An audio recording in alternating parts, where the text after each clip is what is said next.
Global skill development mission में आपका स्वागत है। हमने इस पूरी सीरीज में जीएसटी से रिलेटेड काफ़ी सारी इन्फॉर्मेशन ली है।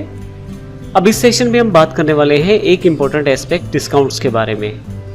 डिस्काउंट किस प्रकार से जीएसटी में बिहेव करेगा और किस प्रकार से हमें इसकी एंट्रीज करनी है, इन सब की जानकारी इस सेशन में हम लेने वाले हैं। सबसे पहले मैं बता दूं आपको कि डिस्काउंट्स है क्या।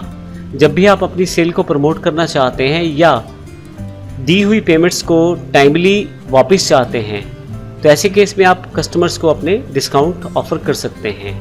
डिस्काउंट दो तरह का है अकाउंट्स में, ट्रेड डिस्काउंट और कैश डिस्काउंट। तो जब भी आपको अगर कोई आप ऐसा ऑफर करते हैं जिससे आपकी सेल्स बढ़ जाएं, तो वह डिस्काउंट मोटे तौर पे ट्रेड डिस्काउंट कहलाता है। अब इसमें कस्टमर की बार्गेनिंग शामिल है, आप जो मोल भाव करते हैं सामान लेते समय वो शामिल है, और ट्रेड डिस्काउंट की एंट्री अकाउंट्स में नहीं होती। अब इसमें अगर मैं एग्जांपल यहाँ लूँ, 5,000 रुपये का मान लीजिए माल है और मोल भाव के बाद उसका रेट 4800 रुपये हमने दिया है, तो 200 रुपये हमने डिस्काउंट प्राप्त किया है एक तरह से। और यदि हमने किसी कस्टमर को दिया है जब ये 4800 रुपये का माल, तो उसके लिए यह 200 रुपये बेनिफिट है, परंतु इसकी किसी भी तरह की एंट्री अकाउंट्स में नहीं रहेगी। एक्चुअल में उसका जो परचेज माना जाएगा वो 4800 रुपये ही माना जाएगा, यानी कि 5000 में से 200 रुपये डिस्काउंट काट के ही जो एक्चुअल प्राइस आएगा वही हमारा जो है परचेज माना जाएगा, यानी कि 4800 रुपये।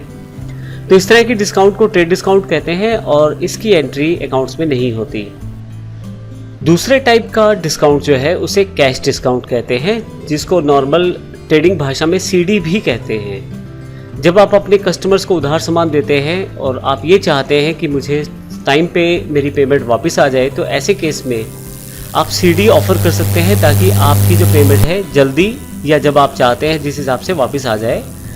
तो सीडी डिस्काउंट जो होता है अर्थात कैश डिस्काउंट होता है, वह पेमेंट को जल्दी वापस प्राप्त करने के लिए दिया जाता है ज़्यादातर बिजनेस में, और इसके साथ कुछ कंडीशंस भी कई बार जोड़ दी जाती हैं। जैसे 7 दिन के अंदर अगर आप पे करें तो आपको इतना % डिस्काउंट है, 30 दिन के अंदर पे करें तो इतना % डिस्काउंट है आपको, और यदि अगले 2 महीने में आप पे करते हैं तो इतने % डिस्काउंट है। तो इस तरह से आप सीडीज ऑफर कर सकते हैं।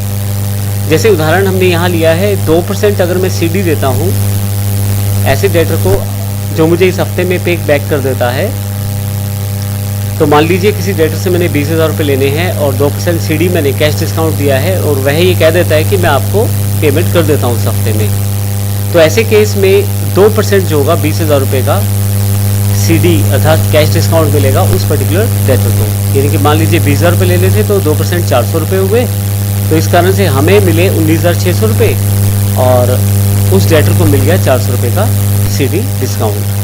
अब यहाँ ये ध्यान रखिएगा कि कैश डिस्काउंट में एंट्रीज की जाती हैं बुक्स में, इसे रिकॉर्ड किया जाता है।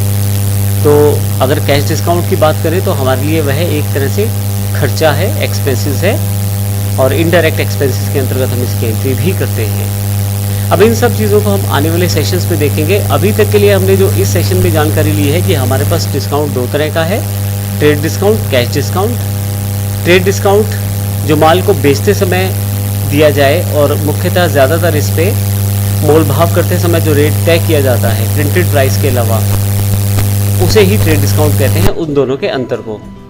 जबकि कैश डिस्काउंट जो है, जब आप किसी डेटर से पैसा जल्दी वापस लेना चाहते हैं या कंडीशन के साथ वापस लेना चाहते हैं, तो आप सीडी देके पैसा जल्दी वापस ले सकते हैं।